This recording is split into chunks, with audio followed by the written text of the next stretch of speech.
Bueno, lo que vamos a hacer hoy es tener una presentación de este libro, pero no va a ser una presentación al uso, porque no va a ser simplemente una lectura, va a ser realmente una charla intercalada con la lectura. Los poemas van a dar lugar a comentarios y las reflexiones van a dar lugar a poemas. De una manera que tengo más o menos en la cabeza, pero que se irá también haciendo a lo largo de la tarde. Vamos a tener también la colaboración de músicos como Cristos Canelos y Abdulbar Rodríguez, que vamos a cantar juntos algunos ilahis de la tradición turca. También tenemos la contribución de Fuad, que con su maravilloso rebab va a acompañar los últimos poemas de la tarde, y también tenemos la colaboración de nuestra querida Medina Whiteman, que va a leer algunos poemas en inglés. El libro contiene fundamentalmente poemas en español, más de 100 poemas en español, pero también algunos poemas en inglés, y que mejor que los lea ahí, ¿no? Bueno, hay una historia sufí que dice que había una vez unas personas a caballo atravesando un páramo yerto, un páramo desierto. Estaban atravesando un páramo yerto y no había absolutamente nadie, y de pronto del otro lado del recodo de una montaña aparecen otras 3 personas a caballo. Se encuentran y los primeros le preguntan: ¿qué hacéis aquí? Y los segundos le dicen: estamos aquí porque vosotros estáis aquí. Y este cuento sufí encierra algunos de los secretos de la verdadera comunicación, porque la comunicación es algo que tiene que surgir en el momento. Cada audiencia es diferente.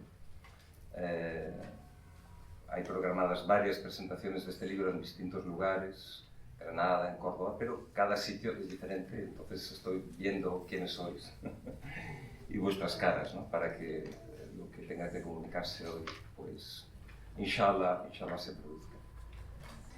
Y creo que voy a empezar con una reflexión acerca de la poesía. El profeta sallallahu alaihi wasallam en un hadith dijo: Inna min ash-shi'ri hikma. En verdad, en alguna poesía, min ash-shi'r, hay sabiduría. Y hay un capítulo del Corán llamado Ash-Shu'ara, los poetas. Esta palabra aparece solamente en un verso de esta sura, y los poetas no son muy bien parados. Dice el ayat algo así como: los descarriados siguen a los poetas.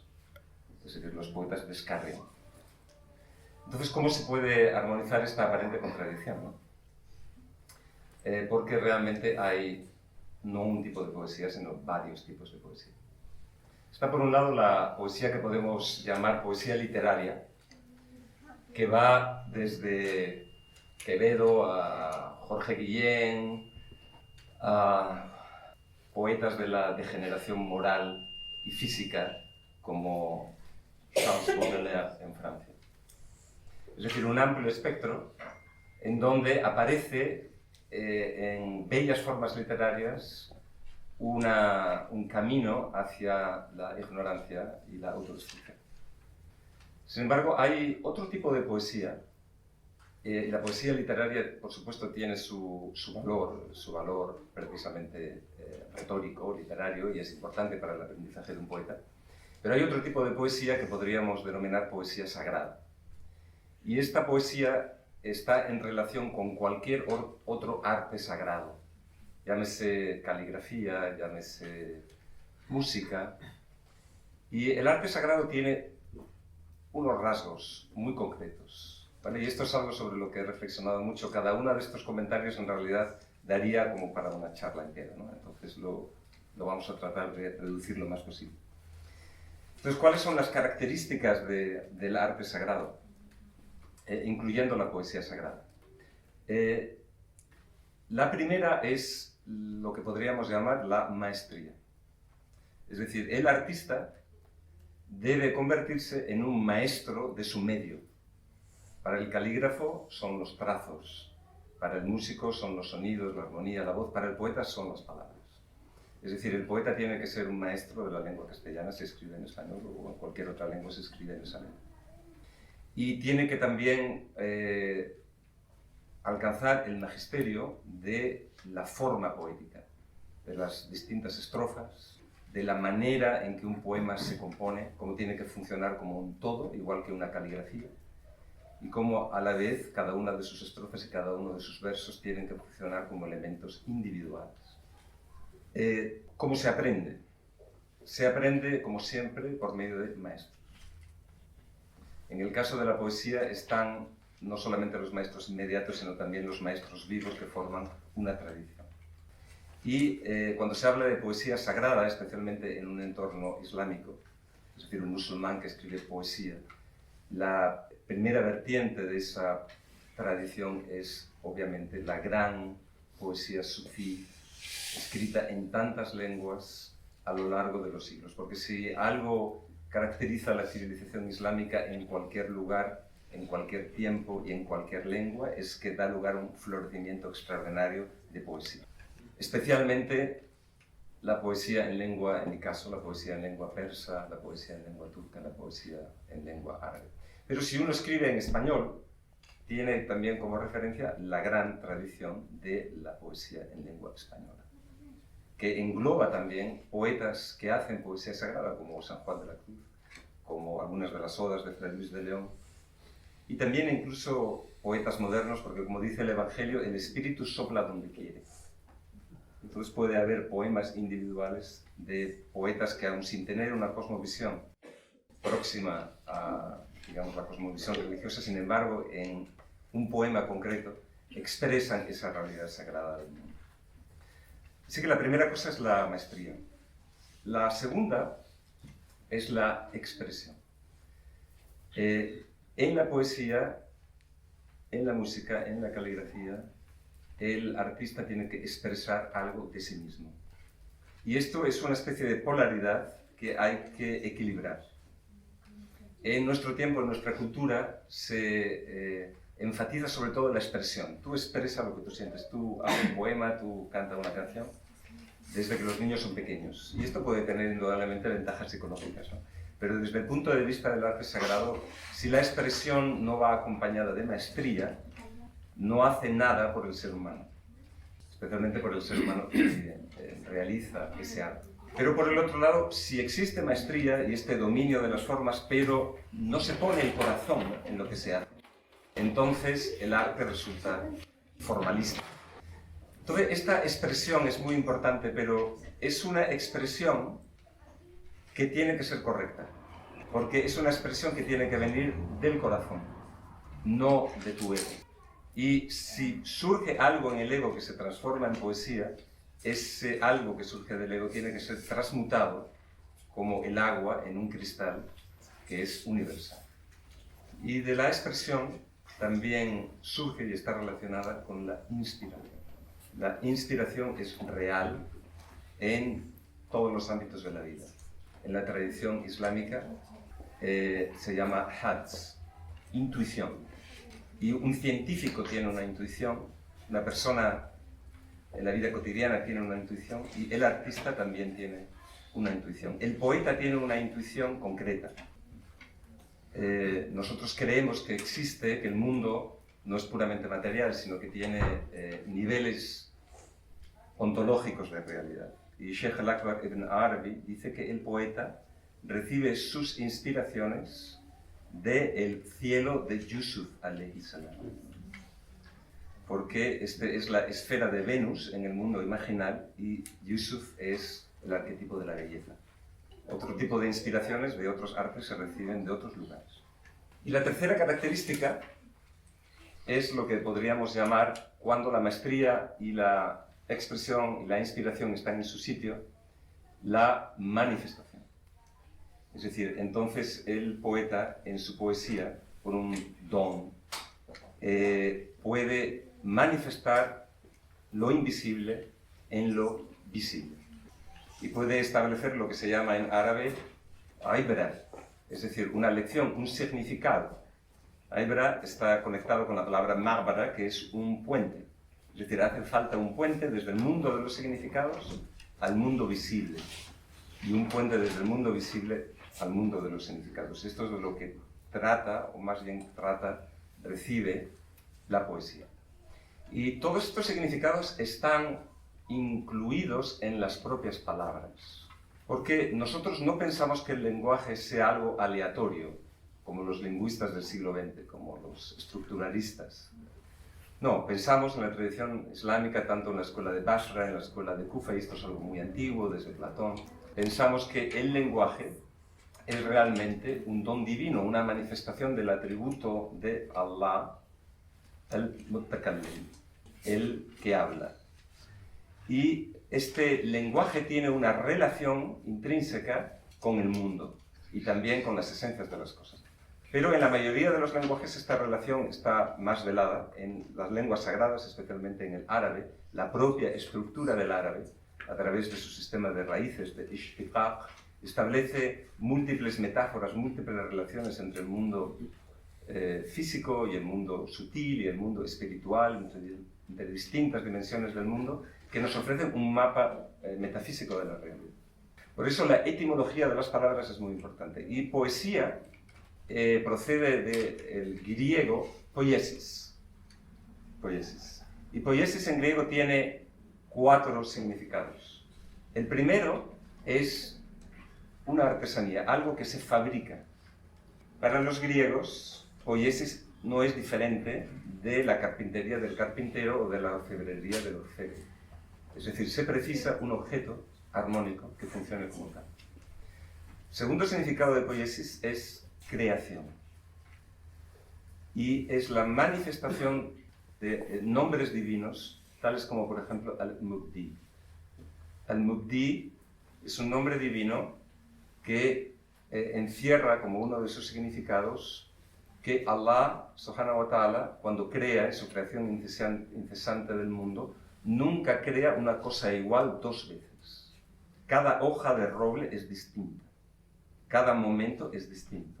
Y el artista participa de este nombre de Al-Mubdi porque cada obra es diferente. Y el lector participa también, porque cada vez que lee una obra está en un estado diferente, por lo tanto encuentra algo diferente. El tercer significado de poiesis es aletheia en griego, que es precisamente la revelación de algo invisible en lo visible. Y el cuarto, que aparece por ejemplo en los diálogos platónicos, en el diálogo del banquete, Diótima, la maestra de Sócrates, le dice a Sócrates que poiesis, poesía, es el ascenso del alma hacia la verdad y la belleza.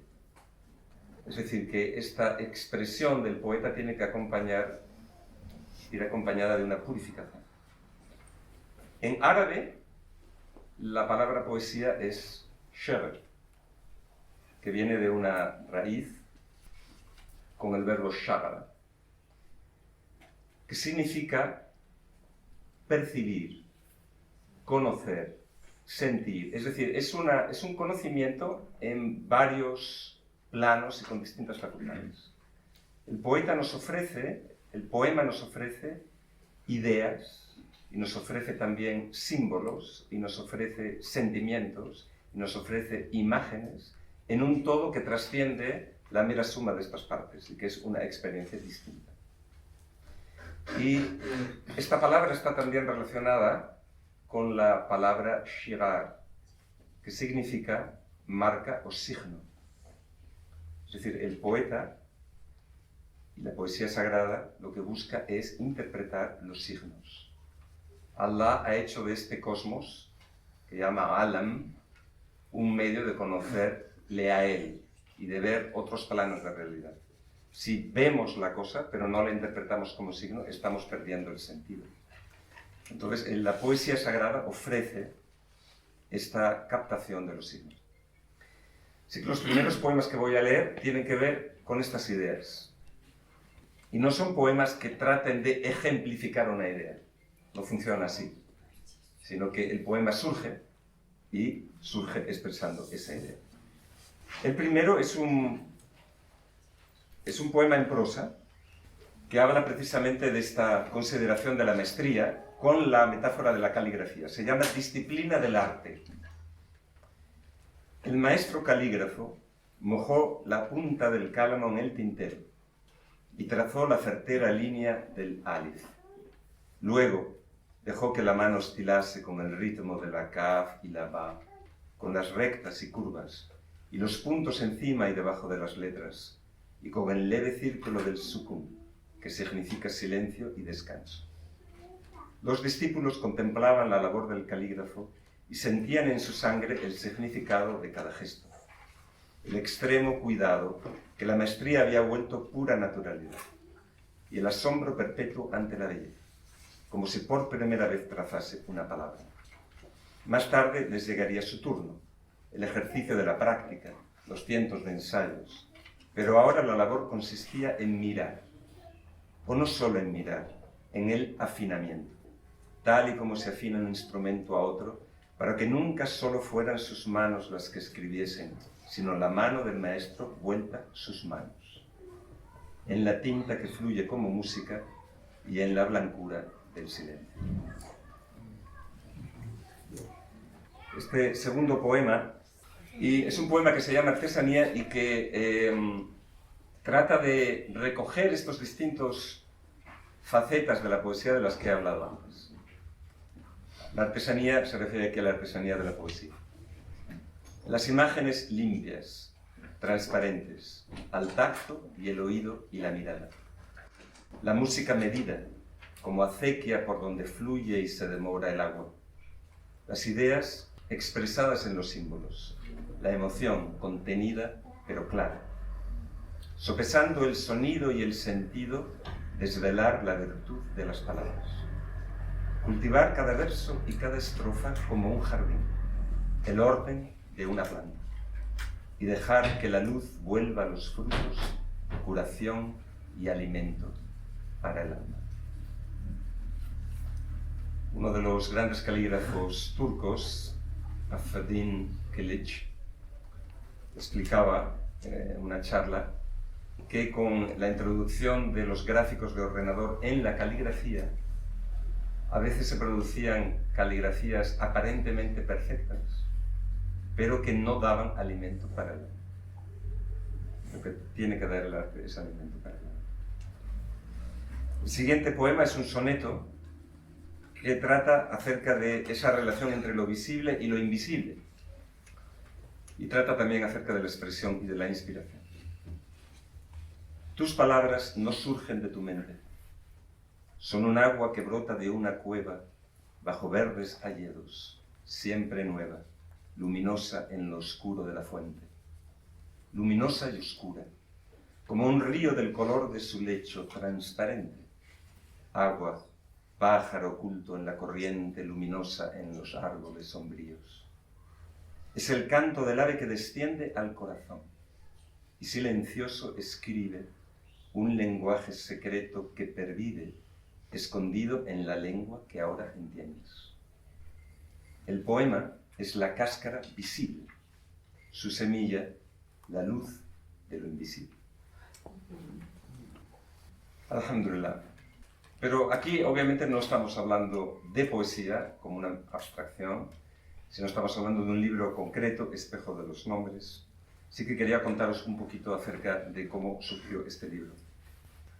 Yo no soy un poeta prolífico en absoluto, más bien muy eventual, aunque amo la poesía mucho.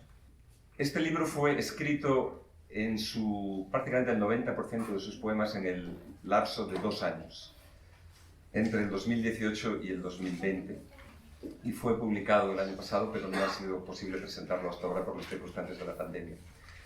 Fue escrito en unas circunstancias personales muy, muy difíciles. Yo estaba sufriendo una enfermedad que me tenía realmente postrado. Y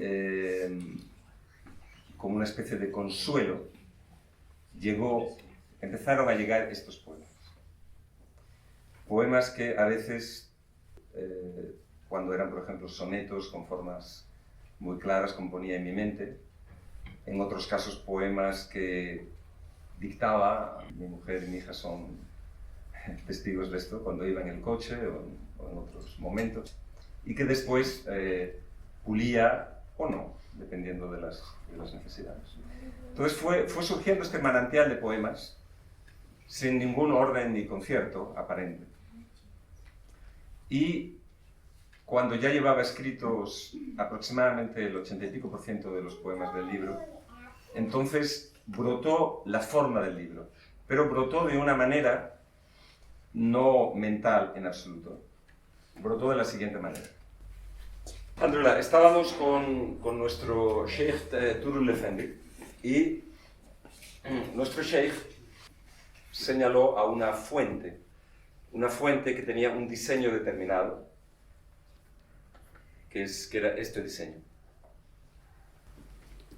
Bueno, haría falta una regla para esto, pero más o menos. Esta es la forma de una fuente, es un diseño islámico muy común. Aparece en la fuente que está al lado de la mezquita de Granada, en otros muchos lugares. Y nuestro Turul Efendi preguntó, ¿cuál es el significado de este diseño, de este símbolo? La respuesta, obviamente, usted sabe mejor.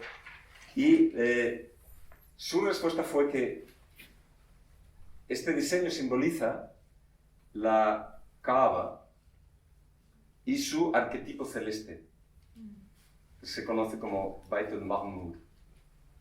Para que el arquetipo, que procede de otro plano de la realidad, pueda ser visible, entonces tiene que tener una rotación. Y así surge el octágono. Cuando este diseño se alarga,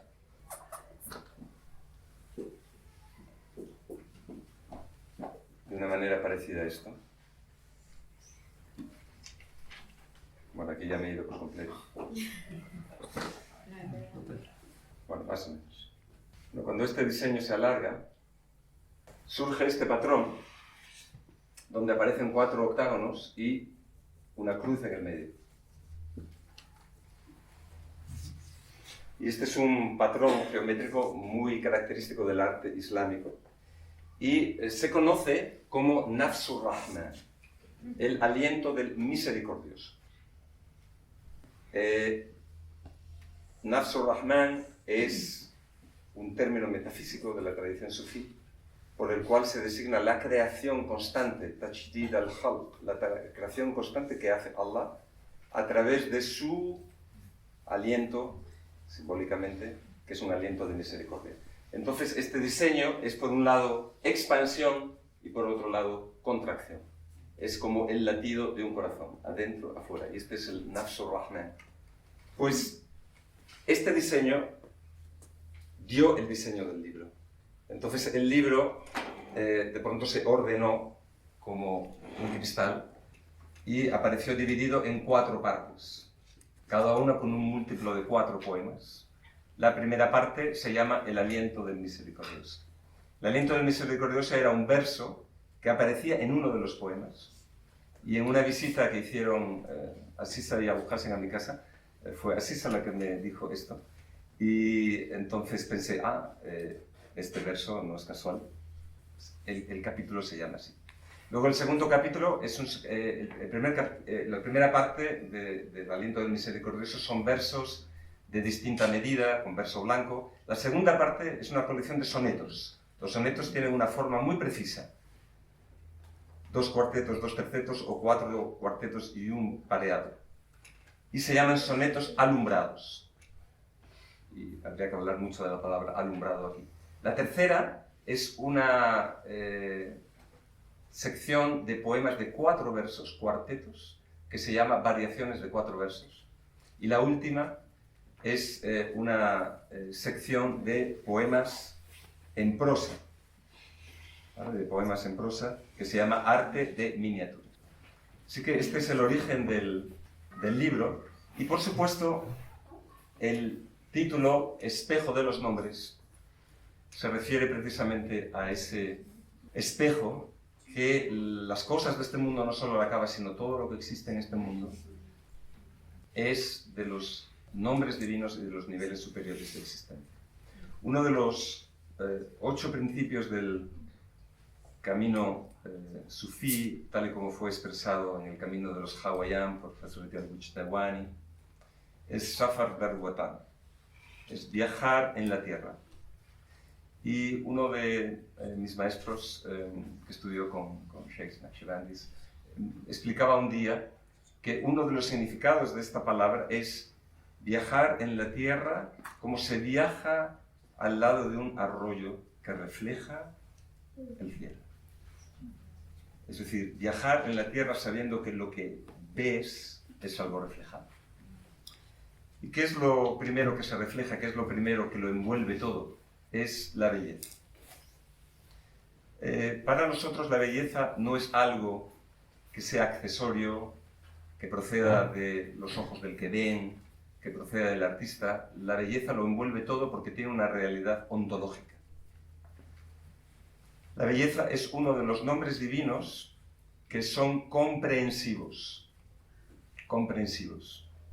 Por eso los nombres de Allah en el Corán se llaman Al-Asma'ul Husna, los hermosos nombres. Jamil y Al-Muhsin son nombres concretos, de la misma manera que la Rahma envuelve todos los nombres, también la belleza envuelve todos los nombres. La fealdad es puramente accidental, la belleza es esencial. Y la belleza se manifiesta en el mundo a través de ciertos requerimientos que no tenemos tiempo aquí de estudiar, pero que son tales como la integridad, la armonía interior y lo que los escolásticos llamaban quiditas, la magia, la expresión de la esencia y de la luz divina. ¿Vale? Esos requisitos están recogidos en un soneto sobre la belleza, y de nuevo no están recogidos porque quisiera hacer el soneto para recogerlos, sino escribí el soneto y luego los encontré allí recogidos. El resplandor de la verdad enciende cada cosa que existe desde dentro, desde su alma. La hermosura esplende en toda la creación, desde su centro. Íntegro cada ser y en armonía, cada parte de sí y su misma forma, idéntico y distinto cada día, la luz de la belleza lo transforma. El uno así se muestra en lo diverso, y a tu espíritu mueve a contemplar a aquel que iluminando el universo te invita enamorado a retornar. Su compasión da luz a las criaturas, y su amor las traspasa de hermosura. Una de las cosas que dice Sheikh Al-Akbar es que la manifestación del nombre Al-Jamil en el cosmos, uno de sus fines es que sintamos el deseo de retornar a él, a la fuente de esa belleza. Es decir, nos está mostrando la belleza un camino de retorno. Y la manifestación en este espejo no solo es la belleza, sino también son otros grados de realidad. Y estos dos sonetos tienen que ver con esos otros grados de realidad. El primero es un soneto en inglés. That came out of faithfulness and friendship. Empieza con un verso que dice: la luz del halcón reflejada en el lago. Y el halcón es algo celeste, pero no es algo solamente celeste. Es también el símbolo, el bas, de Sheikh Abdul Qadir al-Jilani. Manifestation. This is for Robert Abdul Haidar. The falcon's flight reflected on the lake reminds the heart of what the eye can't see, except in dreaming when it is awake, and matter shows its true transparency.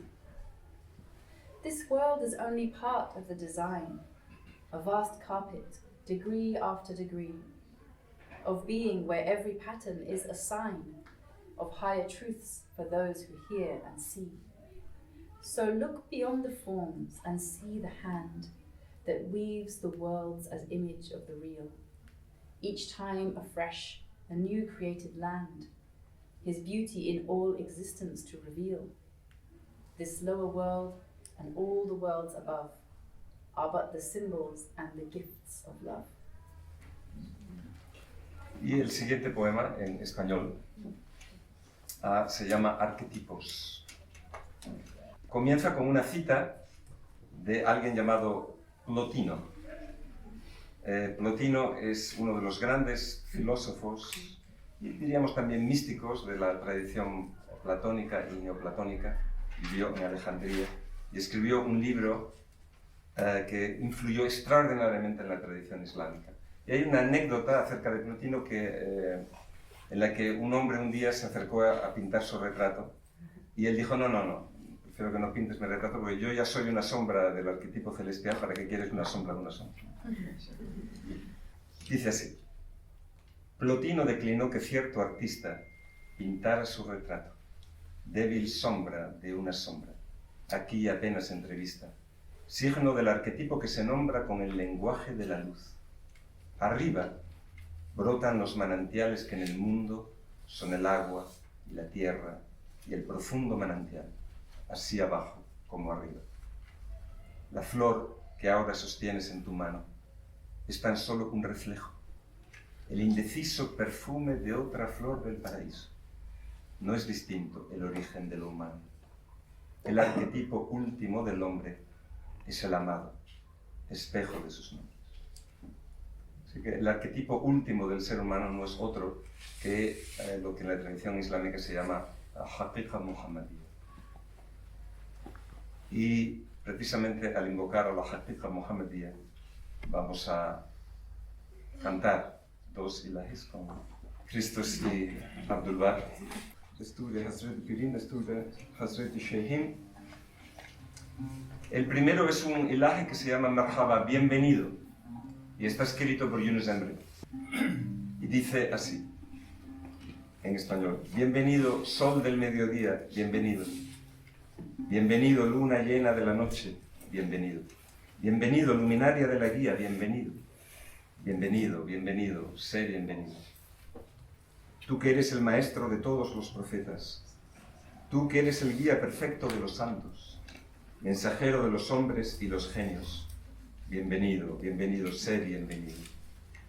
Yunus, que pueda ver su noble faz, que nuestros rostros puedan besar sus pies, que por su senda podamos ver la vida. Bienvenido, bienvenido, sé bienvenido. Y el segundo ilahi, también en Maqam Husseini, es un ilahi del otro gran autor de Diwan de la tradición turca. Uno es Yunus Emre, el otro es Niyasi Misri. Se llama así porque vivió en Egipto. Y tiene este ilahi de Rananar Derdime con una letra maravillosa que dice: buscaba cura para mis aflicciones y hallé que mi enfermedad era la cura. Me preguntaba, ¿por qué estoy aquí? Y mi existencia era la respuesta. Buscaba a mi derecha y a mi izquierda, tratando de encontrar el rostro del amigo. Y mientras le buscaba en todas partes, estaba todo el tiempo en mi interior. Escucha las palabras de Niyasi.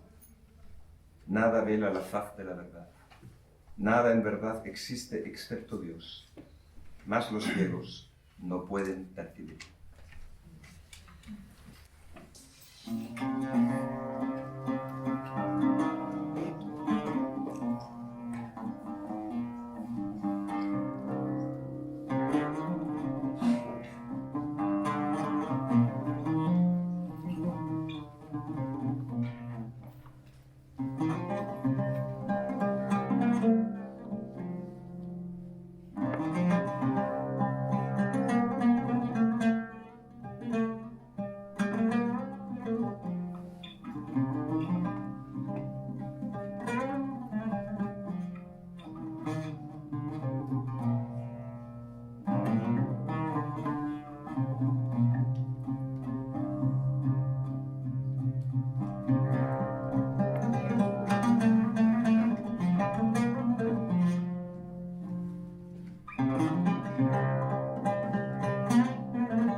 Merhaba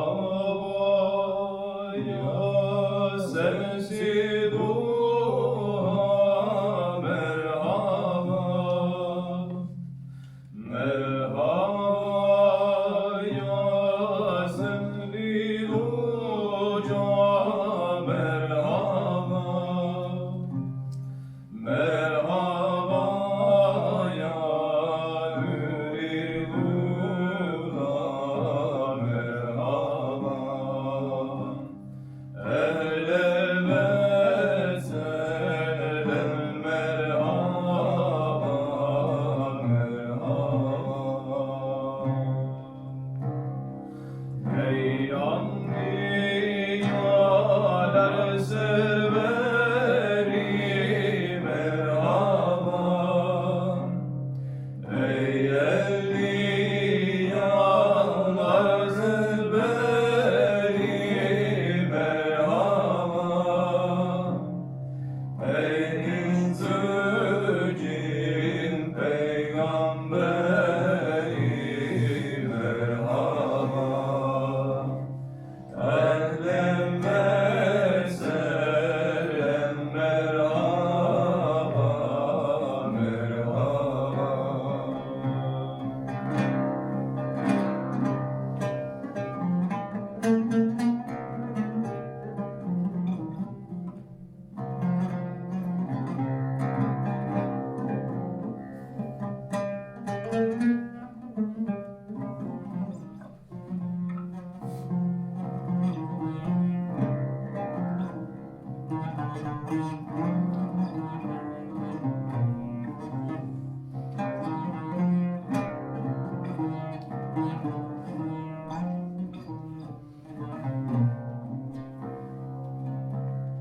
Yunus cemalin görelim, merhaba. Bana yine Yunus'ler sürelim, merhaba. Yoluna canlar verelim, merhaba. Ehlen ve sehlen, merhaba, merhaba.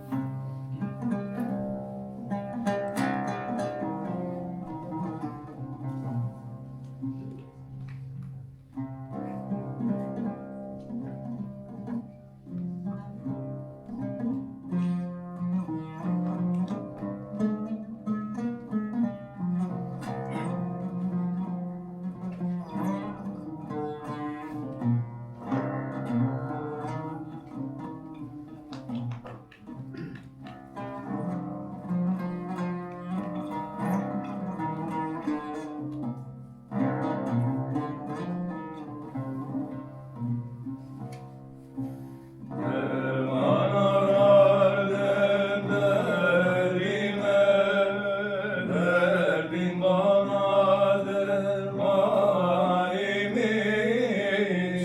Bürhan sorardır aslıma, aslın bana Burhan imiş. Hay hay, Burhan sorardır aslıma, aslın bana Burhan imiş.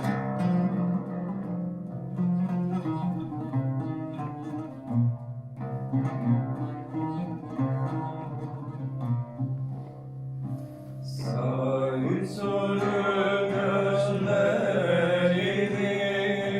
ben dost yüzün gözlemde yok. Ben taşrada ararken, o can içinde canimiz. Hay hay, ben taşrada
No hay nada que vele la verdad, pero los ciegos no pueden percibirle. Allah subhanahu wa ta'ala nos ha revelado a través del Corán y a través de los hadith sus nombres. Y estos nombres son tawqifi, quiere decir que son nombres no inventados por la imaginación ni por el intelecto, sino revelados por Allah. Y estos nombres nos permiten conocerle y relacionarnos con él. Y los nombres de Allah, la gran tradición de Kalam, de teología, la gran tradición del sufismo, los han explicado y estructurado de muy distintas maneras, nombres de esencia, nombres de atributos, nombres de actos, pero una de las formas más comunes y especialmente importantes para la experiencia del ser humano es la distinción entre los nombres de Jamal y nombres de Jalal, nombres de belleza y nombres de majestad. Allah es al-Latif, Allah es al-Karim, Allah es al-Rauf, pero también Allah es al-Jabbar, también Allah es al-Qahar, también Allah es al-Muntaqim. Sheikh al-Akbar decía que todos los nombres, tanto los nombres de Jamalía como los nombres de Jalalía, en realidad son nombres de belleza. Son la belleza de la belleza y la majestad de la belleza. La absoluta majestad es la esencia incognoscible de Allah, la huía. Y si esa esencia se manifestara, todo explotaría en pedazos, porque no admite otro que él. Así que tanto en los nombres de Jamal como en los nombres de Jalal hay una expresión de su rahma y de su belleza. La belleza y la compasión de Allah, el bien, la bondad de Allah se expresa en ambos, pero de manera distinta. El siguiente poema, que se llama En sus dos ojos, o Con dos ojos, perdón, trata acerca de las manifestaciones, los tajaliyat, las manifestaciones de los nombres de belleza y de los nombres de majestad, tal y como las experimentamos en nuestra propia vida. Y este eres no significa que lo que voy a decir a continuación de eres implique ningún tipo de hulul, de encarnación, es simplemente una manifestación. Con dos ojos.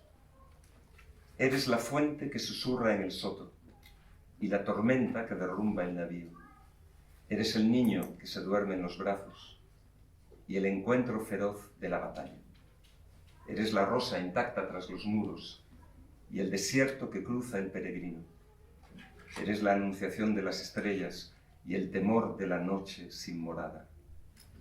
Eres la eternidad de los amantes y el tiempo que consume y el olvido. Eres el canto alegre de estos versos y el silencio en que mueren mis palabras. Y el siguiente poema trata también de esta polaridad de Jamal y Jalal. Se llama Letras, y algunos de los maestros sufíes han expuesto esta comprensión de que Allah subhanahu wa ta'ala, a través del aliento del misericordioso, crea el cosmos por medio del significado esencial de las letras. Cada letra simboliza un nivel del cosmos hasta llegar al ser humano. La enfermedad tiene su propio abecedario. Cada respiración articula las letras, solamente las justas, ordenadas, para decir la estrechez en que ahora habito. El esplendor naciente de la primavera es una expiración a la que sigue el invierno. En el aliento del misericordioso, el mundo se renueva a cada instante. Navegas por el Bósforo, mientras el viento cubre del aroma del mar los rostros juveniles, apenas un segundo. Con el rostro cansado, yaces mientras meditas en la muerte. Escucha las palabras pronunciadas ahora, pues son estas, no otras, las que articulan lo real. Él es el que constriñe y el que expande. Las letras de tu dolor forman también el nombre de el que cura. El poema trata acerca de la necesidad de aceptar lo que Allah nos da en cada instante. Nos guste o no nos guste, porque está hecho de un mensaje con letras que son para nosotros. Allah subhanahu wa ta'ala también se manifiesta por medio de nombres que actúan como polaridades, como parejas. Un poco como el símbolo del yin y el yang. El yin tiene al yang en su centro y el yang tiene al yin en su centro. Y forman un círculo que es fluido. Así que Allah es al basit, el que expande, y es también al jabit, el que contrae. Allah es al rafi', el que eleva, pero también es al jafi, el que rebaja. Allah es al muqaddim, el que adelanta, pero también Allah es al mu'akhir, el que hace retroceder. El que se humilla con humildad para servir, Allah lo eleva. El que se eleva con arrogancia, Allah lo humilla. El que se queda de los últimos para servir, Allah lo adelanta. Es decir, hay una constante interacción entre estos nombres. Y estos nombres generan, por tanto, un proceso de transformación continua en el mundo y en nosotros. Y este poema se llama Poema de las Transformaciones. En el último verso hay una palabra, osario, que significa cementerio. Sobre transformaciones aún no se ha dicho todo. De una gota de agua en su cofre a una perla. De una semilla oscura a un árbol florecido. Del odio acumulado a una frágil caricia. De la explosión ardiente de una estrella a la luz. De emociones e imágenes a palabras y música. De un óvulo en el útero a un niño que respira. Del pecado que hiere al llanto del perdón. De un inmenso palacio a una ruina desierta. De una fuente escondida al espejo de un río. De un instante fugaz a un amor que no pasa. Del carbón más oscuro a una piedra preciosa. De una leve cintura a un osario en la tierra. Del osario al aliento de la resurrección. Allah es al mumit y es al muhyi. Y en esta disyuntiva de el que da vida y el que da la muerte, Allah, que es al-Dahar, en el hadith, no el tiempo, pero el tiempo en el sentido cósmico, ha puesto para nosotros un tiempo en nuestra vida que tiene un final y que lleva a la muerte. Y uno de los grandes temas de la poesía es la fugacidad del tiempo. Pero alhamdulillah nosotros complementamos esta fugacidad del tiempo con la promesa de la resurrección. Así que aquí hay dos poemas, uno se llama La Puerta, ambientado en una casa de campo de Asturias y dedicado a uno de mis abuelos, que ya no está. Y el otro es En la hora de la muerte, que fue escrito a la memoria de Mansur Escudero cuando Mansur Escudero murió, pero que está dedicado a todos aquellos que han pasado desde entonces. A Curaiba, a María Saída, a Abdulkarim Carrasco, a Abdulhadi Scott, a Omar Joray, a Zacarías Maza, a Abdurrahman Colombo, a John Bennett Effendi. La Puerta. Este es un paisaje de la casa donde yo pasé mi infancia. Tras el muro de piedra en cantería, el blanco espino junto a la cancela, las voces de los niños en el huerto, en el verdor del agua y las hortensias. De todo lo que el tiempo ha consumido, ¿son acaso tus ojos lo que espero? Cuando al amanecer salías al aire de la mañana en flor de los cerezos. Pero escucha, la puerta se ha cerrado, el candado de hierro en las ortigas, pero escucha, las voces han partido, ramos secos y hortensia enmudecida. El pozo de tus ojos transparente guarda el agua del tiempo transcurrido. Cuando al amanecer abrías la puerta, ¿era para volver o ya te has ido? Y el segundo en la hora de la muerte. Que te acunen los ángeles con su canción silenciosa. Que en sus alas desciendas a la tumba y remontes el vuelo en el espacio que separa los mundos. Que el Señor ilumine tu corazón y abra las semillas ocultas del amor y el recuerdo. No está dormido, no está muerto, vive. Que la luz del profeta, que la luz de los santos te guíen hacia el agua de la misericordia.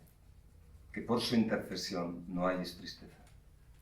Bien sabías que este mundo era un sueño, una sombra, que puedas gustar hoy de la paz que no cambia, que puedas ver un día la realidad sin velo. No está dormido, no está muerto, vive.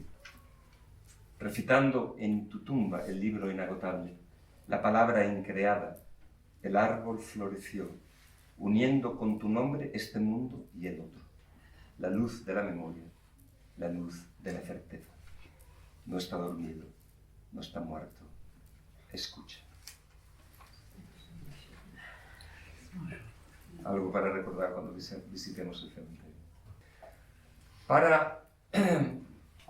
Debo decir que yo soy un poco peligroso si empiezo cortando cuando queráis, porque pierdo el sentido del tiempo. Una de los requisitos para leer los signos en el horizonte y en nosotros mismos, de los que habla el Corán, es vaciarse. Está la famosa historia del muhib, de la persona que quiere estudiar con el sheikh, y llega y le empieza a hablar al sheikh interminablemente de muchas cosas. Y el sheikh no responde nada, pero coge una taza de té y con la tetera empieza a servir té y sigue y sigue y sigue y el té se derrama y rebosa el vaso. Y entonces el hombre dice, ¿qué estás haciendo? Dice, de la misma manera que este vaso no puede ya tener más té, tu cabeza no puede tener ninguna otra idea. Así que este vaciarse es un prerequisito del arte. Y está expresado aquí en 3 poemas. Uno de ellos es un poema corto que no figura en este libro, sino en otro libro que estoy preparando. Y es un poema muy corto, pero que entra perfectamente en esta. Se llama Otra palabra. Es muy breve y dice: quien no se haga como un niño no conocerá a los ángeles, ni palabra del Espíritu. Aprender es desandar, y recorrer el camino no es escribir, es borrar. Y estos 2 poemas del libro tienen como escenario un escenario concreto. El primero es la Sierra de la Sagra en Granada. Aquellos de vosotros que conocéis Alquería de Rosales, este es un lugar donde mi familia y yo hemos pasado innumerables semanas a lo largo de muchos, muchos años. Un lugar bendito para nosotros. Hemos estudiado con nuestros maestros. Y este es un día levantándose al Fajr y encontrando toda la hierba llena de rocío y saliendo a andar hacia la montaña. Dice: desaprender. Sal de la casa y cruza por los prados que el relente ha sembrado de la aurora. Deja lo que aprendiste, ya es inútil. En las flores azules del cantueso aprende a ver, ahora que el viento limpia tu memoria y la llena de pinares. Como un arroyo sigue su murmullo en silencio de rocas y de espinos, hacia su fuente compasiva y alta. Deja que el ser anuncie su presencia con la voz que le es propia, la hermosura. Canta con el asombro de los ángeles. Y el siguiente poema se desarrolla en la montaña asturiana, en mi tierra, el puerto de Ventana, entre León y Asturias, un paisaje nevado. Y cuando la nieve lo cubre todo, quedan solo algunos árboles, como por ejemplo el acebo. El acebo fructifica tiene sus frutos en el invierno y esa es la comida de los faisanes y de las aves, ¿vale?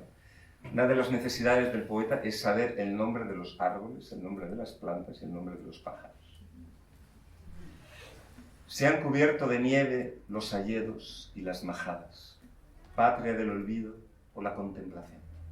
Siembra la aurora, los dones permanentes del vacío.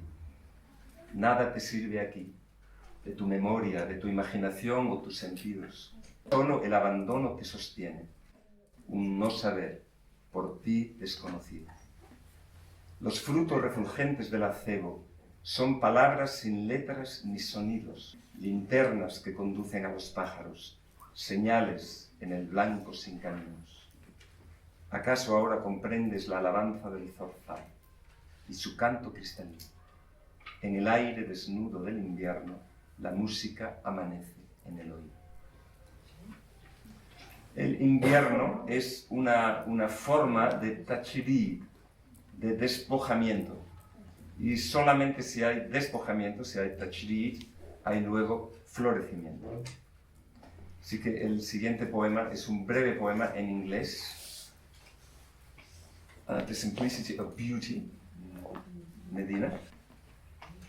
The simplicity of beauty. The simplicity of beauty is the joy of pure being. White snow on the mountains, above blossomed trees. Down the path in the valley, hearing the water stream, what shines out but infinity in every rock and leaf. Y en otoño tenemos las maravillosas frutas de las granadas. La granada es como un sol terrestre, que es un regalo de Al-Karim. Granadas desprendidas del árbol del otoño, entreabiertas, radiantes, sobre un manto de hojas. Cada una un sol lleno del frescor de la tierra. Puse sobre tu mano las semillas de luz que encendieron por un instante tu sonrisa. Así el otoño ofrece sus frutos y reparte los dones que el infinitamente generoso convirtió en puro símbolo, en puente de regreso. Una granada, un árbol, o tu mano extendida. A la manifestación de los nombres divinos nos compete una respuesta. Lo que nos compete a nosotros es el wird, la constancia en el wird, lo que nos da la salvarit, es decir, la efulgencia. Y ante la manifestación de Al-Jalal y Al-Jamal, nuestra respuesta es una respuesta de shukr, de agradecimiento, o una respuesta de sabr, de paciencia y constancia. Los dos siguientes poemas son precisamente poemas que tratan acerca del agradecimiento y de la paciencia. Este soneto se llama Los dones y recoge aquello que los grandes maestros del camino han dicho acerca del agradecimiento. Dice que más allá del agradecimiento de los dones que recibimos en nuestra vida personal, deberíamos estar agradecidos por existir, por la existencia, porque hemos sido traídos desde la no existencia, desde el manantial de lo posible en el conocimiento divino a la existencia. Y en la mera existencia hay una rahma. Y la segunda es la guía, porque la guía hacia la verdad de Dios, hacia el haq, la guía hacia los profetas y hacia los awliya es algo que es un don. Ninguno de nosotros aquí hemos hecho nada para merecerlo. Primero viene el don de la existencia, pues de entre el manantial de lo posible, Él escogió, creó e hizo visible esta forma en que habita la conciencia. Luego llega el regalo de la guía, de la luz que penetra en el olvido del alma y le susurra en el oído: retorna a mí, conoce tu valía. Y al fin está la gracia del camino, el ejemplo perfecto de su amado y el libro que en su voz fue revelado y en su ser, que es espejo cristalino. ¿Cómo podría tu lengua o tus acciones, ni en 1000 años, dar gracias por sus dones. Y el segundo se llama grabado y hace referencia a la paciencia precisamente durante ese estado de enfermedad. Y hay un momento en el poema que dice: todo lo que era firme de repente se desvanece en polvo suspendido. Este desvanecerse en polvo suspendido no es más que manifestar su verdadera realidad. Porque, según los grandes mutakallimun en la tradición islámica, la realidad no son más que átomos, no en el sentido de la física moderna, sino de sustancias que Dios recrea a cada instante. Sheikh Hamza Yusuf un día contaba la historia de que cuando estaba en Mauritania con su maestro Murabbit al-Hajj, para explicarle este concepto fundamental de la teología Ash'ari, él cogió un poquito de arena y la tiró al aire, y los granos de arena empezaron a bajar a la luz del atardecer, y le dijo: esto es el cosmos. Postrado y con el cuerpo entumecido, con un velo en los ojos y en la mente, todo lo que era firme, de repente, se desvanece en polvo suspendido. Lo que era ya por mí bien conocido, que el mundo es pasajero y dependiente en todos los instantes del viviente, se ha grabado en mi pecho estremecido. Así la realidad de la pobreza del hombre y de la luz que en él habita no es ya proposición, sino certeza. Con la dificultad por él prescrita, su majestad se une a su belleza. También es compasión lo que te quita. Cambiando un poquito de estilo poético, el libro y la primera parte del libro en concreto, El aliento del misericordioso, se inicia con un libro que se llama Poema de los Nombres, que es un poema un poquito más largo, en verso libre, y que es un poema que, digamos, apareció de esta manera, pero que contiene una reflexión, digamos, metafísica. Una de los grandes problemas, de las grandes cuestiones de la metafísica islámica, de la metafísica universal, es el problema de los universales y los particulares. Es decir, cada rosa es una rosa individual y existe como una rosa particular, pero a la vez todas las rosas comparten la esencia, la magia de la rosa. Entonces, el debate es: ¿existen solo las rosas individuales y la magia de la rosa está solo en nuestra mente? ¿O la magia de la rosa es más real que las rosas individuales y se manifiestan de ella? Los filósofos, algunos de los filósofos, como Ibn Sina o Al-Farabi, defendieron en algún punto de su vida que Dios no conocía los particulares sino solo los universales. Y esto fue negado por Imam al-Ghazali y fue resuelto por los grandes metafísicos de la tradición Akbari. Los grandes metafísicos de la tradición Akbari resolvieron el problema diciendo: en el conocimiento eterno de Dios y como una expresión del amor que los nombres sienten por ser manifestados, del deseo que Allah siente por ser conocido. Allah conoce lo que se llaman al-ayan al-thabita, las esencias inmutables. Y estas esencias son tanto el universal como cada una de las rosas individuales, como cada uno de los momentos en que la rosa cambia. Y cada una de estas cosas no son más que manifestaciones de los nombres divinos. Así que este poema trata esta cosa un poco abstrusa, de forma poética. ¿Cómo poder decir usando las palabras, el lenguaje, la blancura, el temblor de un abedul de montaña, el que siempre veía desde el camino solitario entre las rocas más allá de los bosques? ¿Cómo poder nombrar alguna de sus ramas o de sus hojas iluminadas por la luna? es tan solo un ejemplo. Vale un narciso o una hormiga. Vale cualquier criatura que es única y cambiante, o que también participe de una idéntica especie, ejemplo único que es expresión de una forma. ¿Cómo poder decir lo que jamás se repite? Lo que viviente se modifica a cada instante.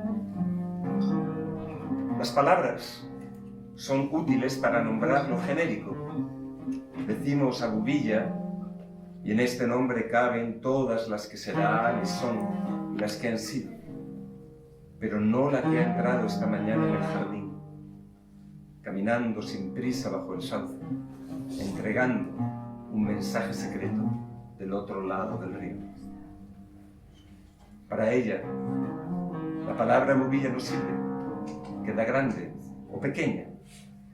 Podría llamarla con un nombre singular, un nombre propio, pero tampoco es justo, porque al atardecer, cuando llegó de nuevo, era ya otra criatura, con un mensaje distinto.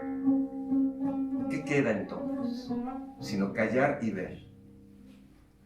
Aprender las lecciones minuciosas del silencio, contemplar el misterio de sus nombres. Solamente sus nombres sirven para decir todas las cosas. La idea universal y cada uno de los seres, individuos concretos nunca replicados y cada uno de los modos en que existen, creados a cada instante, como un río que jamás es idéntico, aunque parezca su agua la misma, el mismo cauce, el mismo río. Tan solo en el silencio el lenguaje se vuelve original.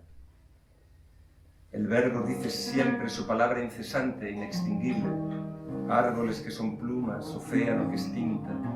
En todas las criaturas dice una sola luz, pero manifestada en las facetas de un diamante.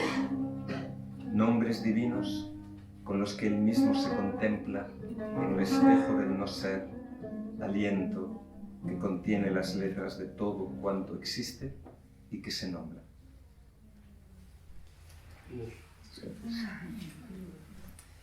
Alhamdulillah, vamos a terminar esta parte antes de los ilahis con un poema que surgió aquí en Órgiva, está ambientado en Órgiva. Y es un poema que muestra cómo la manifestación de los signos es auxiliada por la presencia de los hombres de Dios. Los auliya son la piedra filosofal que produce la alquimia. Y este poema se llama Recuerdo y está ambientado en una noche en la casa de Rahma, en Órgiva. Estábamos con Sheikh Mohammed al-Haider al-Jilani, habíamos rezado y estábamos un grupo de tal vez 12 o 13 personas sentados en el césped en silencio. Sidi Fuad tocaba el rebab y mirábamos las estrellas, la luna creciente.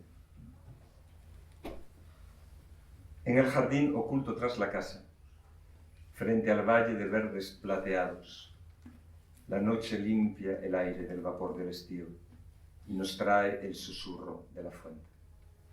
Sobre la mesa, fruta y té bien aromado a hierbabuena. A ráfagas la brisa esparce los perfumes del jardín, del jazmín y el espliego, o el temblor de las hojas de los sauces. El círculo del valle, bordeado por colinas, gira como una esfera silenciosa que extingue el mundo y su quehacer. Este es el centro vivo, la reunión de unos pocos en su nombre. Sin hablar, contemplamos las estrellas, los frutos de su gracia en el árbol tranquilo de la noche, y solo estar allí junto a él es recuerdo y oración, entregados a la luz del instante.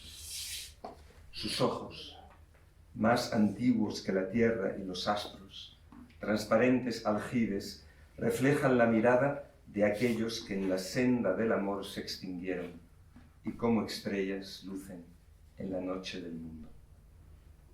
profeta sallallahu alaihi wasallam dijo: mis compañeros son como las estrellas, a cualquiera que sigáis estaréis bien guiados. Así que con esta mención de Sheikh Muhammad al-Haidar al-Jilani vamos a cantar otros dos ilahis pidiendo auxilio a Gawsul Azam, el auxilio supremo, Sheikh Abdul Qadir al-Jilani, con un ilahi también en Maqam Hussein. Es un ilahi escrito, la letra está escrita por Musafir Effendi al-Jarrahi, y dice: ayuda, auxilio supremo, oh Pir Sultán Abdul Qadir, magnífico don de Dios, oh Pir Sultán Abdul Qadir, familia de Mustafa, de un linaje de pureza, de la lealtad perla única, oh Pir Sultán Abdul Qadir, la corona de los santos, la linterna de los puros, la prueba de los piadosos, oh Pir Sultán Abdul Qadir. Ashki, que es Musafir Effendi, sea sacrificado por tu camino y que alcance tu presencia. A este tu esclavo, concédele tu favor, oh Pir Sultán Abdul Qadir.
segundo ilahi es también Musafir Efendi, se llama Bülbüler Sazda.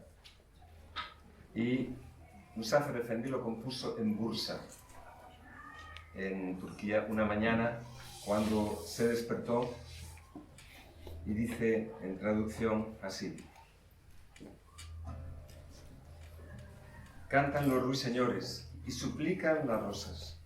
En tu plegaria di Alhamdulillah. Todo el mundo se mueve, solo se oye un sonido. Cada aliento repite Alhamdulillah. Mis manos en el mundo, mi corazón con él. En riqueza o pobreza, Alhamdulillah. Me convertí en Halvet y dejé atrás el error. Encontré los tesoros, Alhamdulillah. Me convertí en Yarraj y senda hacia la verdad por la gracia divina, Alhamdulillah. Ashki recuerda a Dios y contempla la muerte, siempre dándole gracias, Alhamdulillah.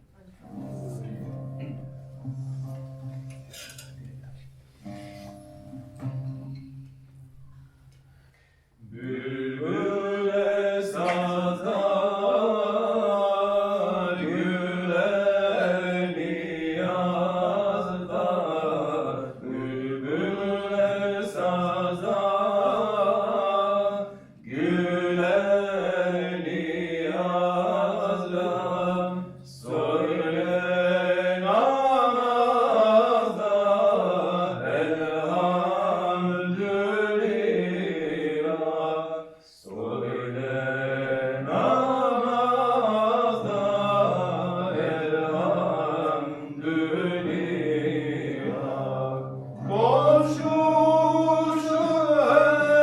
herkes, buyurur bir ses. Koşuşur herkes, buyurur bir ses. Belki her nefes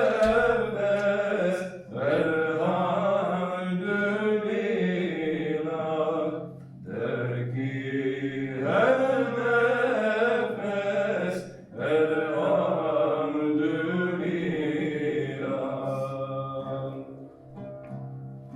Oldum halveti, buldum devleti. Oldum halveti, buldum devleti. Geçim zulmeti, elhamdülillah. Geçti zulmeti, elhamdülillah. Aşkı silkeyler, mestin fikreyler. Aşkı silkeyler, mestin fikreyler. Daim şükreyler, elhamdülillah. Daim şükreyler, elhamdülillah.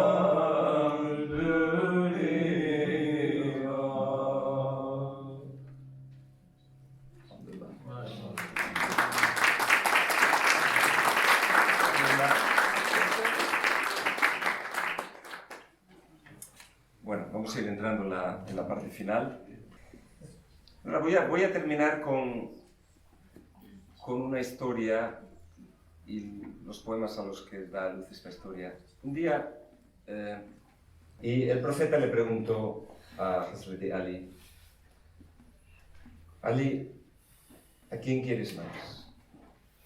¿A Allah? ¿A mí? ¿A Fátima? ¿O a Hassan y a José? Y Hazrat Ali se quedó paralizado, no sabía cómo responder a esta pregunta. Se quedó pensando y entonces se fue a casa. Y en casa estaba Sayyida Fátima, radiyallahu anha, y vio a su marido cabizbajo y notó que algo le pasaba. ¿Qué te ocurre, Ali? Dijo, tu padre me ha hecho esta pregunta. Y Fátima dijo, la respuesta es muy fácil. Dice, ¿cuál es la respuesta? Dice, ¿quieres a Allah con el amor de una criatura y de un siervo? ¿Quieres al profeta sallallahu alaihi wasallam con el amor de un miembro de su umma? ¿Quieres a Fátima con el amor de un marido devoto? ¿Y quieres a Hassan y Hussein con el amor de un padre? Y entonces Ali, muy contento, se fue. Ya lo sé. Se fue a ver al profeta sallallahu alaihi wasallam y le dio la respuesta. Y el profeta dijo, esta respuesta huele a profecía. Porque venía de Fátima. Porque venía de Fátima. Alhamdulillah, en el Corán hay muchos versos, muchas ayat que hablan de los signos en el universo y en nosotros. Uno de ellos en Surat Ar-Rum. Bismillahirrahmanirrahim. Wa min ayatihi an khalaqa lakum min anfusikum azwajan litaskunu ilayha. Wa ja'ala bainakum mawaddatan wa rahma. Inna fi dhalika la ayatin liqawmin yatafakkarun. Y entre sus signos es que ha creado para vosotros, de vuestro propio ser, esposos y esposas, para que podáis vivir con ellas, habitar con ellas en paz. Y ha puesto, y ya'ala ahí puede significar puesto o ha ordenado para vosotros, es decir, ha puesto como algo natural entre vosotros, mawadda y rahma. Y también ha ordenado mawadda y rahma entre los esposos. En verdad, en esto hay signos para la gente que reflexiona profundamente. Los ulama definen la rahma como el deseo sincero de que otro ser tenga todo lo necesario para florecer y ser feliz en esta vida y en la otra. Y mawadda es una de las formas de amor que es distinta a mahabba o distinta a ishq. Cada forma de amor tiene su distinción. Y mawadda está relacionado etimológicamente con la palabra wadd, que es el pilar que sostiene las cuerdas de una tienda de beduinos en el desierto. Sin ese pilar, la tienda se desmorona. Entonces, mawadda es un amor constante. Constante. Es decir, se está invitando a los esposos a mostrar esta compasión el uno por el otro y a perseverar en el amor. ¿No? Como decía un filósofo, no nos casamos solo por amor, nos casamos para amar. Es decir, para aprender a amar. Y este soneto es un soneto de amor conyugal, donde precisamente aparecen estas dos cualidades de mawadda y de rahma. Se llama alegría. Y tiene una palabra, almenara, que es una palabra que viene del árabe, que significa tanto el fuego que aparece en lo alto de las almenas de un castillo, como también el desagüe por donde puede evacuarse el agua. Está dedicado a mi esposa, por supuesto. Eres el manantial de la alegría. Los pájaros acuden a tu mano como al trigal. Repartes cada día el sustento invisible y cotidiano. Aún antes de llegar, tu voz ya suena en el aire y la luz se hace más clara. No hay lugar junto a ti para la pena. Eres del sufrimiento la alminara. Luces en tu sonrisa aún el adorno de la infancia y la ciencia del amante que sabe dar sin esperar retorno. Y en la mudanza sabe ser constante. Eres signo a mis ojos del viviente, un agua de ese arroyo, de esa fuente.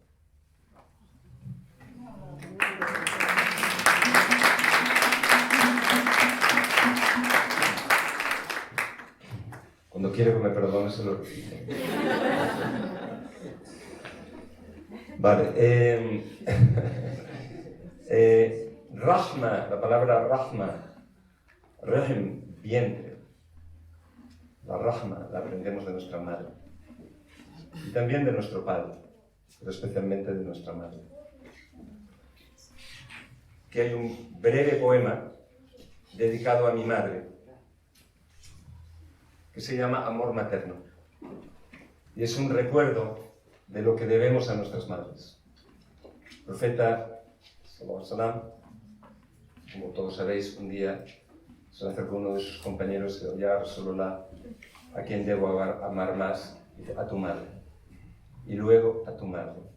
Y luego a tu madre. Y luego, bueno, a tu padre. Su compasión abarca el universo y es la fuente de todo lo creado, pero sus atributos son eternos. ¿Cómo puedo, finito, vislumbrarlos? Nada de lo que existe es sino un símbolo de sus nombres, la trama de sus actos. En el amor inmenso de mi madre reconozco su amor ilimitado. Alhamdulillah, y de el Rahm, el vientre, y de la madre viene también Arham, los parientes, las familias, que son tan a menudo una fuente de discordia, ¿no?, y de conflictos, cuando su objetivo es ser precisamente una fuente de armonía. Y este es un poema que escribí para uno de mis hijos cuando nació, hace ya bastantes años, pero que incluí en mi segundo libro de poemas. Es un libro que escribí con el asombro de ese nacimiento. Vale, también Cristos querría para esto un pequeño acompañamiento musical. Y muchos de los que hay aquí han sido padres o madres y recuerdan este instante.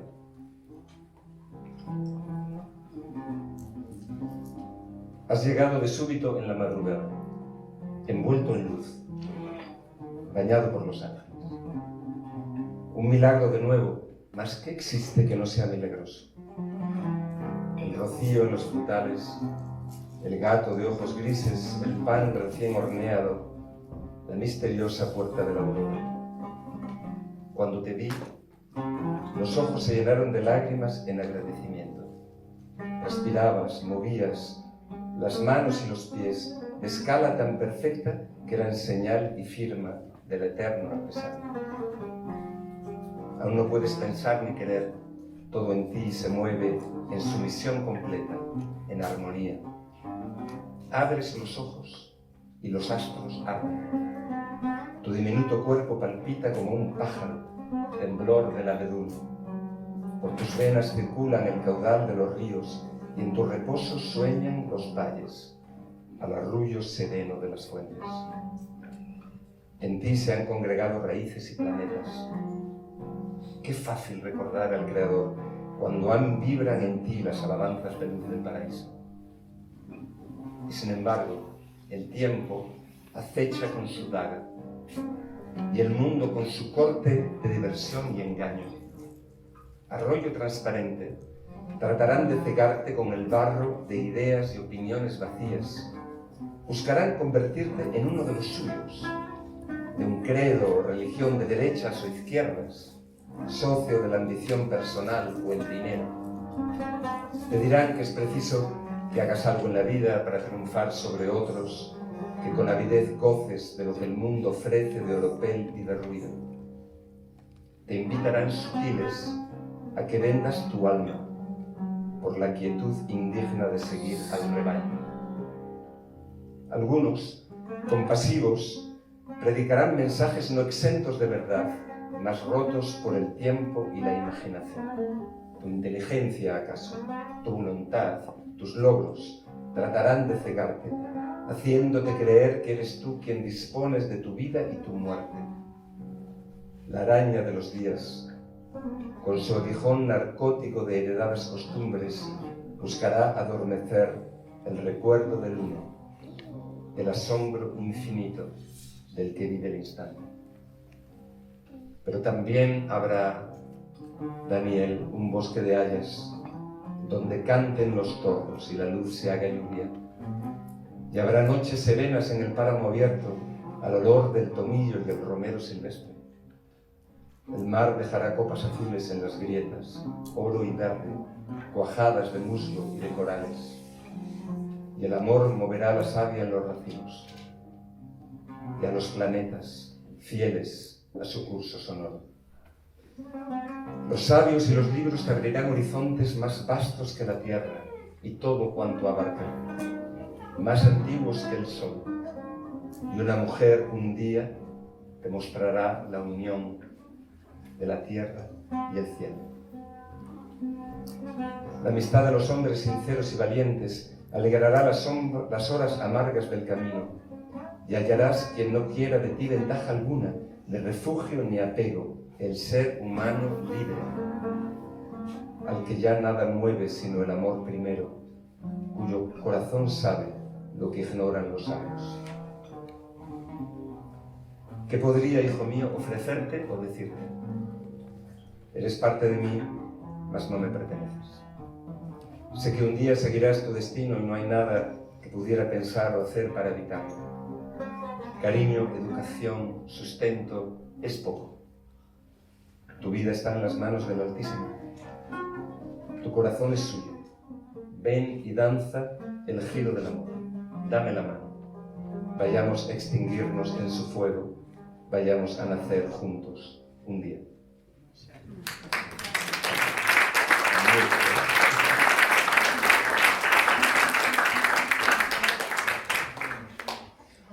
Y esta sección del amor, por supuesto, la terminamos con un soneto dedicado a Rahmatan lil alamin, la misericordia para todos los universos. Y este no es el primer soneto escrito en castellano al profeta sallallahu alaihi wasallam, porque los moriscos también escribieron sonetos. Un morisco llamado Juan Pérez Ibrahim Tayili, autor en Túnez de una obra de controversia teológica que contiene 2 sonetos sobre el profeta Muhammad sallallahu alaihi wasallam. 2 sonetos además bastante hermosos, que los quería traer, pero al final no los he podido traer. Este soneto, como vais a reconocer, engloba ayats del Corán en forma poética. Compasión para todo lo creado, visible e invisible. Su sentido, primera luz, fue al fin embellecido por su rostro terrestre bien amado. Espejo de los nombres, alabado en este y otro mundo, el escogido, de carácter perfecto e ennoblecido, que a su misma presencia fue elevado. Antorcha luminosa. Enamorado, el corazón encuentra en él la guía del libro que en su ser fue revelado. Mándale tus saludos cada día, amor que te enviarán multiplicado, pues Dios mismo y sus ángeles lo envían. Este otro poema, dedicado también al profeta sallallahu alaihi wasallam, se llama Shama'il de las palabras y recoge la forma en que el profeta sallallahu alaihi wasallam hablaba. Sus palabras exactas, transparentes, concisas, abrían la fuente de los significados. Hablaba a cada uno según su inteligencia y según su lenguaje, y aquellos que escuchaban parecía que tuvieran por su quietud un pájaro posado en sus cabezas. Al dirigirse a alguien, se volvía por entero, con atención, presente. Llenaba el corazón con la ciencia del uno, hasta purificarlo de aquello que no es él. al que en verdad oía le hacía sentirse amado de forma única. Su luz era el espejo, donde cada persona podía encontrar su esencia. También hoy, en aquellos que viven y transmiten su palabra y carácter, su elocuente hermosura. Alhamdulillah, es tarde y, como he dicho antes, yo no tengo fin. Entonces, vamos a cantar un ilahi de amor divino. Ya Rabbi Ashkin, ¿vale? Solamente ese. De el Maqam Nihavent. Es un bellísimo ilahi de otro de los autores de uno de los grandes divanes otomanos, alguien llamado Sayyid Nizamoğlu. Sayyid Nizamoğlu era un gran sheikh de la tariqa Halveti Sinaniya, una rama de la tariqa Halveti fundada por un Sinan, cuyo maqam está cerca de Ipsulta. Si vais, os lo recomiendo. Y dice así: oh mi Señor, concédeme tu amor, el que me hace girar y cantar que por tu amor yo pueda arder, mientras me haces girar y cantar Señor, no me abandones en mí mismo. Es un dua del profeta sallallahu alaihi wasallam. No me abandones en mí mismo por un solo instante. Vuelve mi corazón solo hacia ti, que solamente tú seas lo que anhelo. Permíteme girar y cantar Como Yusuf, caí dentro de un pozo. Sufrí incesantemente como Ayub. Permíteme llorar como Jacob. Permíteme girar y cantar. Este Sayyid Nizamoğlu es tu esclavo. Disfrute o llore, que sea como desees. Llena mi corazón de amor divino, mientras me haces girar y cantar.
efendim müstakim olu ben sana efendim bu diyelim Allah Allah döne döne.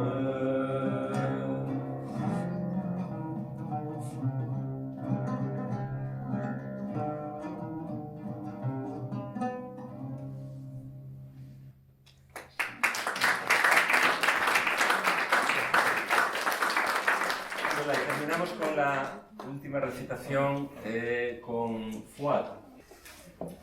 Una de las formas poéticas más extendidas en el mundo islámico es lo que se llama el ghazal. Y es una estrofa como la qasida, procedida del mundo árabe, pero luego se implantó en el mundo persa y en el mundo turco y floreció extraordinariamente en el mundo persa. Y se codificó de una manera muy precisa en el mundo persa. La estrofa del ghazal son pareados que terminan siempre en la misma palabra. Y cada pareado habla de algo completamente distinto que el otro. Es como si pusiera en práctica esta visión que en el sufismo se llama nashar, de dispersión. Es decir, ver signos en lugares aparentemente distintos.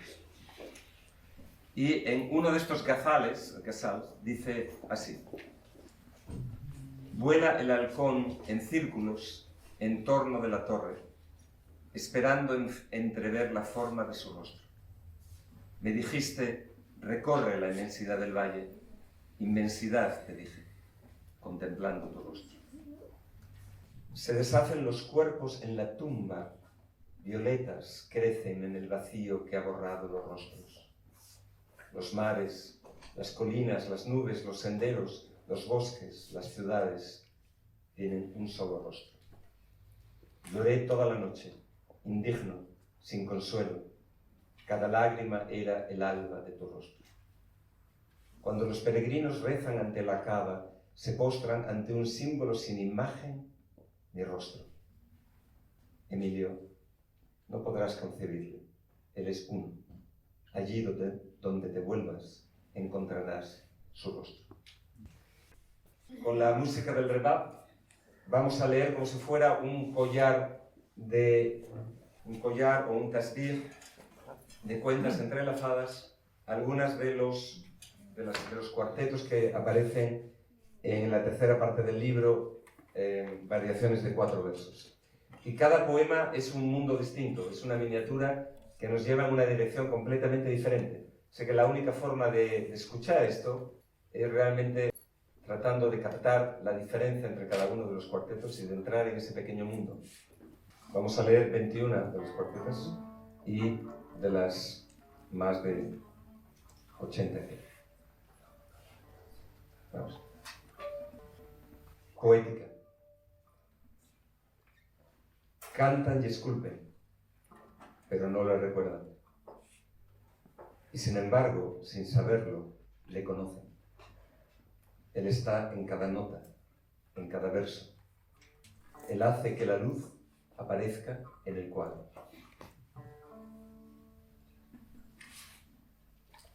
El nido son las palabras y el pájaro es el sentido. El alma, el agua que fluye. El cuerpo, el lecho del río. Aprendo de la mente de los niños, como un páramo abierto, sin murallas. En la noche del mundo, aún recuerdan la música, aún escuchan la lengua del silencio.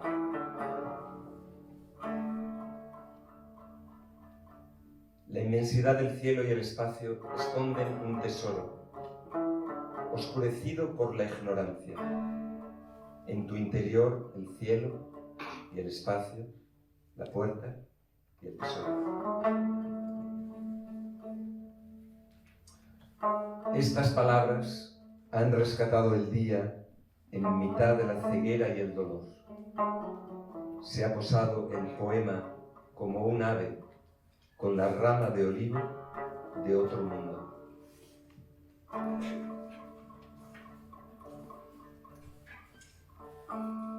Ego. Antes de transformarlo, has de aprender a verlo. Lucha, pero ilumina el sótano escondido.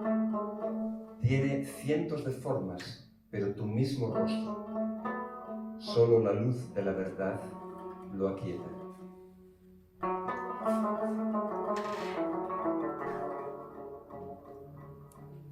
Aprendizaje. Anclado, el mismo lecho, el mismo mar, los tejados, las torres, las montañas. Cada aliento es un don, el mismo árbol, el mismo cielo, que cambia a cada instante.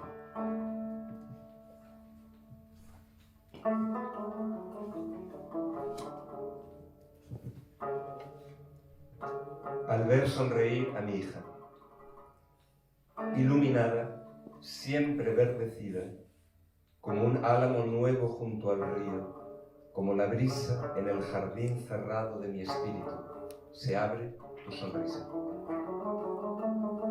Realidad.